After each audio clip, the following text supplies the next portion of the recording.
英語聞き流しリスニング、英語テキストと MP3 ダウンロード、その他の物語はホームページからお聞きいただけます。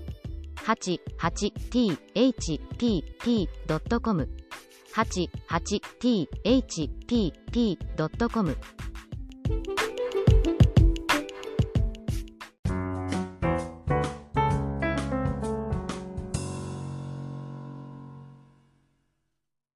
The Ugly Duckling. It was so beautiful in the country. It was the summertime. The wheat fields were golden, the oats were green, and the hay stood in great stacks in the green meadows. The stork paraded about among them on his long red legs, chattering away in Egyptian, the language he had learned from his lady mother. All around the meadows and cornfields grew thick woods, and in the midst of the forest was a deep lake. Yes, it was beautiful, it was delightful in the country. In a sunny spot stood a pleasant old farmhouse circled all about with deep canals, and from the walls down to the water's edge grew great burdocks, so high that under the tallest of them a little child might stand upright. The spot was as wild as if it had been in the very center of the thick wood. In this snug retreat sat a duck upon her nest, watching for her young brood to hatch, but the pleasure she had felt at first was almost gone. She had begun to think it a wearisome task, for the little ones were so long coming out of their shells, and she seldom had visitors. The other ducks liked much better to swim about in the canals than to climb the slippery banks and sit under the burdock leaves to have a gossip with her. It was a long time to stay so much by herself. At length, however, one shell cracked, and soon another, and from each came a living creature that lifted its head and cried peep, peep. Quack, quack, said the mother, and then they all tried to say it, too, as well as they could, while they looked all about them on every side at the tall green leaves. Their mother allowed them to look about as much as they liked, because green is good for the eyes. What a great world it is, to be sure, said the little ones, when they found how much more room they had than when they were in the eggshell. Is this all the world, do you imagine? Said the mother. Wait till you have seen the garden. Far beyond that it stretches down to the pastor's field, though I have never ventured to such a distance. Are you all out? She continued, rising to look. No, not all, the largest egg lies there yet, I declare. I wonder how long this business is to last. I'm really beginning to be tired of it, but for all that she sat down again. Well, and how are you today? Quacked an old duck who came to pay her a visit. There's one egg that takes a deal of hatching. The shell is hard and will not break, said the fond mother who sat still upon her nest. But just look at the others. Have I not a pretty family? Are they not the prettiest little ducklings you ever saw? They are the image of their father, the good-for-naught. He never comes to see me. Let me see the egg that will not break, said the old duck. I've no doubt it's a guinea fowl's egg. The same thing happened to me once, and a deal of trouble it gave me, for the young ones are afraid of the water. I quacked and clucked, but all to no purpose. Let me take a look at it. Yes, I am right, it's a guinea fowl, upon my word, so take my advice and leave it where it is. Come to the water and teach the other children to swim. I think I will sit a little while longer, said the mother. I have sat so long, a day or two more won't matter.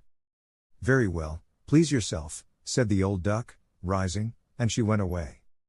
At last the great egg broke, and the latest bird cried peep, peep, as he crept forth from the shell. How big and ugly he was. The mother duck stared at him and did not know what to think. Really, she said, this is an enormous duckling, and it is not at all like any of the others. I wonder if he will turn out to be a guinea fowl. Well, we shall see when we get to the water, for into the water he must go, even if I have to push him in myself. On the next day the weather was delightful. The sun shone brightly on the green burdock leaves, and the mother duck took her whole family down to the water and jumped in with a splash. Quack, quack, cried she, and one after another the little ducklings jumped in. The water closed over their heads, but they came up again in an instant and swam about quite prettily, with their legs paddling under them as easily as possible. Their legs went of their own accord, and the ugly grey coat was also in the water, swimming with them. Oh, said the mother, that is not a guinea fowl. See how well he uses his legs, and how erect he holds himself. He is my own child, and he is not so very ugly after all, if you look at him properly. Quack, quack. Come with me now. I will take you into grand society and introduce you to the farmyard, but you must keep close to me or you may be trodden upon, and, above all, beware of the cat. When they reached the farmyard, there was a wretched riot going on. Two families were fighting for an eel's head, which, after all, was carried off by the cat. See, children, that is the way of the world, said the mother duck, wetting her beak, for she would have liked the eel's head herself. Come, now, use your legs, and let me see how well you can behave. You must bow your heads prettily to that old duck yonder. She is the highest born of them all and has Spanish blood, therefore she is well off. Don't you see she has a red rag tied to her leg, which is something very grand and a great honor for a duck. It shows that every one is anxious not to lose her, and that she is to be noticed by both man and beast. Come, now, don't turn in your toes. A well-bred duckling spreads his feet wide apart, just like his father and mother, in this way. Now bend your necks and say quack. The ducklings did as they were bade, but the other ducks stared, and said, Look, here comes another brood, as if there were not enough of us already. And bless me, what a queer-looking object one of them is, we don't want him here. And then one flew out and bit him in the neck. Let him alone, said the mother, he is not doing any harm. Yes, but he is so big and ugly. He's a perfect fright, said the spiteful duck, and therefore he must be turned out. A little biting will do him good. The others are very pretty children, said the old duck with the rag on her leg, all but that one. I wish his mother could smooth him up a bit, he is really ill-favored. That is impossible, your grace, replied the mother. He is not pretty, but he has a very good disposition and swims as well as the others or even better. I think he will grow up pretty, and perhaps be smaller.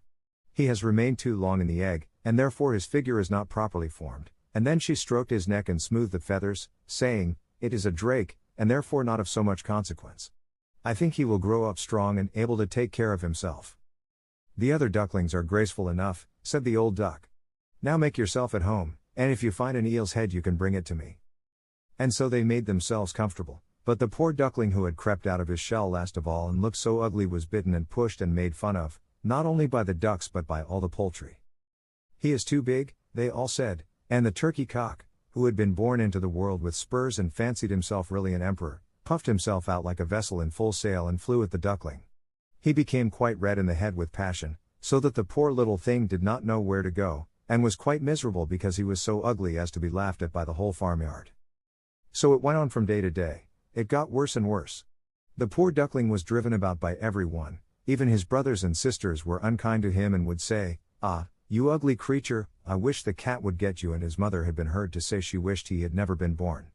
The ducks pecked him, the chickens beat him, and the girl who fed the poultry pushed him with her feet. So at last he ran away, frightening the little birds in the hedge as he flew over the palings. They are afraid because I am so ugly, he said. So he flew still farther, until he came out on a large moor inhabited by wild ducks. Here he remained the whole night, feeling very sorrowful. In the morning, when the wild ducks rose in the air, they stared at their new comrade. What sort of a duck are you? They all said, coming round him. He bowed to them and was as polite as he could be, but he did not reply to their question. You are exceedingly ugly, said the wild ducks, but that will not matter if you do not want to marry one of our family. Poor thing. He had no thoughts of marriage, all he wanted was permission to lie among the rushes and drink some of the water on the moor. After he had been on the moor 2 days, there came 2 wild geese, or rather goslings, for they had not been out of the egg long, which accounts for their impertinence. Listen, friend, said one of them to the duckling, you are so ugly that we like you very well. Will you go with us and become a bird of passage? Not far from here is another moor, in which there are some wild geese, all of them unmarried. It is a chance for you to get a wife. You may make your fortune, ugly as you are. Bang, bang, sounded in the air, and the 2 wild geese fell dead among the rushes, and the water was tinged with blood. Bang, bang, echoed far and wide in the distance, and whole flocks of wild geese rose up from the rushes. The sound continued from every direction, for the sportsmen surrounded the moor, and some were even seated on branches of trees, overlooking the rushes. The blue smoke from the guns rose like clouds over the dark trees, and as it floated away across the water, a number of sporting dogs bounded in among the rushes, which bent beneath them wherever they went. How they terrified the poor duckling! He turned away his head to hide it under his wing, and at the same moment a large, terrible dog passed quite near him. His jaws were open, his tongue hung from his mouth, and his eyes glared fearfully. He thrust his nose close to the duckling, showing his sharp teeth, and then splash, splash, he went into the water, without touching him. Oh, sighed the duckling, how thankful I am for being so ugly, even a dog will not bite me. And so he lay quite still, while the shot rattled through the rushes, and gun after gun was fired over him. It was late in the day before all became quiet, but even then the poor young thing did not dare to move. He waited quietly for several hours and then, after looking carefully around him, hastened away from the moor as fast as he could. He ran over field and meadow till a storm arose, and he could hardly struggle against it. Towards evening he reached a poor little cottage that seemed ready to fall, and only seemed to remain standing because it could not decide on which side to fall first. The storm continued so violent that the duckling could go no farther. He sat down by the cottage, and then he noticed that the door was not quite closed, in consequence of one of the hinges having given way. There was, therefore, a narrow opening near the bottom large enough for him to slip through, which he did very quietly, and got a shelter for the night. Here, in this cottage, lived a woman, a cat, and a hen. The cat, whom his mistress called my little son, was a great favorite. He could raise his back, and purr, and could even throw out sparks from his fur if it were stroked the wrong way. The hen had very short legs, so she was called Chickie Shortlegs. She laid good eggs, and her mistress loved her as if she had been her own child. In the morning the strange visitor was discovered. The cat began to purr and the hen to cluck. "What is that noise about?" said the old woman, looking around the room. But her sight was not very good, therefore when she saw the duckling she thought it must be a fat duck that had strayed from home. "Oh, what a prize!" she exclaimed. "I hope it is not a drake, for then I shall have some duck's eggs. I must wait and see." So the duckling was allowed to remain on trial for 3 weeks, but there were no eggs. Now the cat was the master of the house, and the hen was the mistress, and they always said, "We in the world," for they believed themselves to be half the world, and by far the better half, too. The duckling thought that others might hold a different opinion on the subject, but the hen would not listen to such doubts. "Can you lay eggs?" she asked. "No." "Then have the goodness to cease talking. Can you raise your back, or purr, or throw out sparks?" said the cat. "No." "Then you have no right to express an opinion when sensible people are speaking."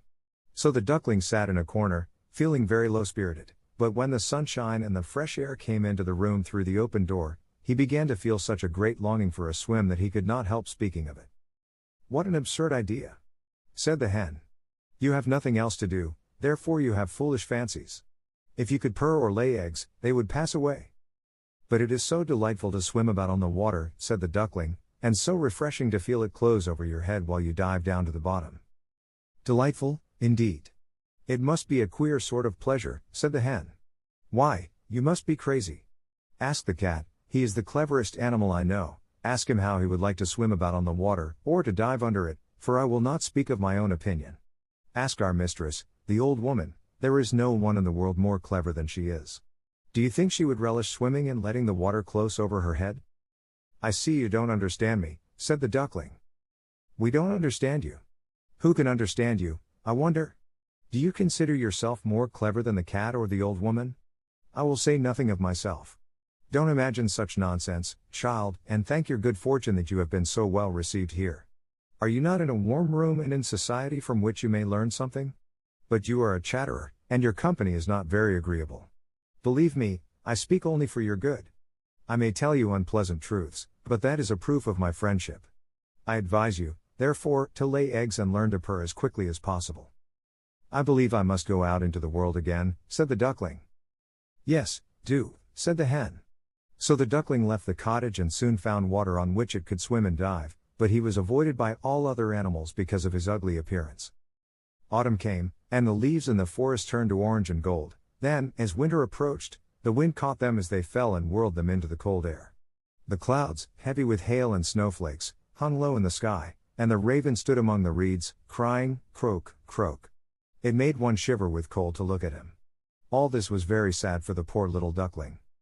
One evening, just as the sun was setting amid radiant clouds, there came a large flock of beautiful birds out of the bushes.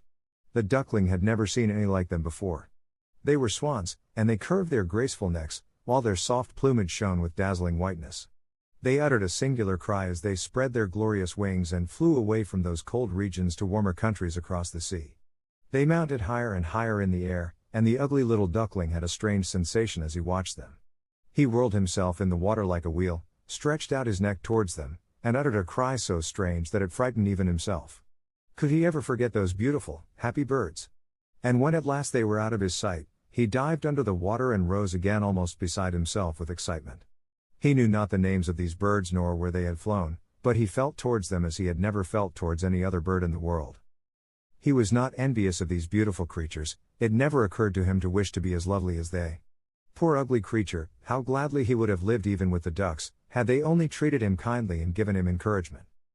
The winter grew colder and colder, he was obliged to swim about on the water to keep it from freezing, but every night the space on which he swam became smaller and smaller. At length it froze so hard that the ice in the water crackled as he moved, and the duckling had to paddle with his legs as well as he could, to keep the space from closing up. He became exhausted at last and lay still and helpless, frozen fast in the ice. Early in the morning a peasant who was passing by saw what had happened. He broke the ice in pieces with his wooden shoe and carried the duckling home to his wife. The warmth revived the poor little creature, but when the children wanted to play with him, the duckling thought they would do him some harm, so he started up in terror, fluttered into the milk pan, and splashed the milk about the room. Then the woman clapped her hands, which frightened him still more. He flew first into the butter cask, then into the meal tub and out again. What a condition he was in! The woman screamed and struck at him with the tongs, the children laughed and screamed and tumbled over each other in their efforts to catch him, but luckily he escaped. The door stood open, the poor creature could just manage to slip out among the bushes and lie down quite exhausted in the newly fallen snow. It would be very sad were I to relate all the misery and privations which the poor little duckling endured during the hard winter, but when it had passed he found himself lying one morning in a moor, amongst the rushes. He felt the warm sun shining and heard the lark singing and saw that all around was beautiful spring. Then the young bird felt that his wings were strong, as he flapped them against his sides and rose high into the air. They bore him onwards until, before he well knew how it had happened, he found himself in a large garden. The apple trees were in full blossom, and the fragrant elders bent their long green branches down to the stream, which wound round a smooth lawn. Everything looked beautiful in the freshness of early spring. From a thicket close by came 3 beautiful white swans, rustling their feathers and swimming lightly over the smooth water. The duckling saw these lovely birds and felt more strangely unhappy than ever. "I will fly to these royal birds," he exclaimed, "and they will kill me because, ugly as I am, I dare to approach them. But it does not matter, better be killed by them than pecked by the ducks, beaten by the hens, pushed about by the maiden who feeds the poultry, or starved with hunger in the winter." 49. Then he flew to the water and swam towards the beautiful swans. The moment they espied the stranger they rushed to meet him with outstretched wings. "Kill me," said the poor bird, and he bent his head down to the surface of the water and awaited death. But what did he see in the clear stream below? His own image, no longer a dark gray bird, ugly and disagreeable to look at, but a graceful and beautiful swan. To be born in a duck's nest in a farmyard is of no consequence to a bird if it is hatched from a swan's egg. He now felt glad at having suffered sorrow and trouble, because it enabled him to enjoy so much better all the pleasure and happiness around him, for the great swans swam round the newcomer and stroked his neck with their beaks, as a welcome. Into the garden presently came some little children and threw bread and cake into the water. "See," cried the youngest, "there is a new one," and the rest were delighted, and ran to their father and mother, dancing and clapping their hands and shouting joyously, "There is another swan come, a new one has arrived." Then they threw more bread and cake into the water and said, "The new one is the most beautiful of all, he is so young and pretty." And the old swans bowed their heads before him. Then he felt quite ashamed and hid his head under his wing, for he did not know what to do, he was so happy, yet he was not at all proud. He had been persecuted and despised for his ugliness, and now he heard them say he was the most beautiful of all the birds. Even the elder tree bent down its boughs into the water before him, and the sun shone warm and bright. Then he rustled his feathers, curved his slender neck, and cried joyfully, from the depths of his heart, "I never dreamed of such happiness as this while I was the despised ugly duckling."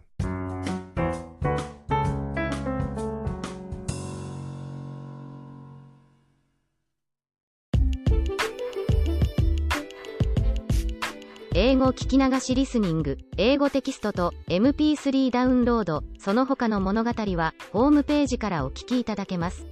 88thpp.com 88thpp.com